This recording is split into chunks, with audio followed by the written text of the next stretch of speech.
लेकिन इस नासबी जो इरशादुल हक असरी है फैसलाबाद में ये बैठा हुआ, मैं तो इसे बूढ़ा शैतान अब कहता हूं, क्योंकि इसने हजरत अली के बारे में भी बड़ी बकवास की है कि हजरत अली का दिमाग भी जो है ना वो लोगों ने खराब करके तो जंगें करवाई हैं। जो मशवरे देते हैं बशीर सही हो, हजरत अली रज़ी अल्लाह तआला अन्हु से पूछा गया ना कि आपके दौर में इतने हंगामे क्यों हैं? हजरत अबू बकर उमर उस्मान के दौर में ये कैफियत तो ना थी, आप हर वक्त बरसरे पैकार रहते हैं। उन्होंने यही जवाब फरमाया कि उस वक्त उनके बशीर हम थे, अब हमारे बशीर तुम।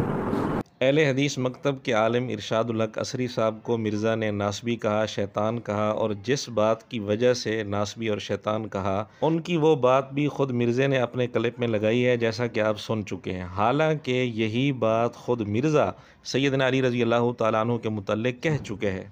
इस वजह से कि ऐसे लोग बीच में घुस जाते हैं जो मामलात को मिस हैंडल कर देते हैं। वो सैयदना अली से किसी ने पूछा ना कि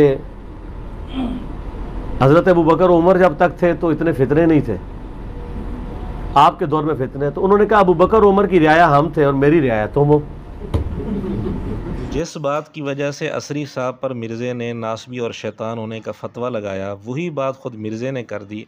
अब हम फैसला नाजरीन पर छोड़ते हैं कि क्या मिर्ज़ा अपने फतवे के मुताबिक नासबी और शैतान है या नहीं।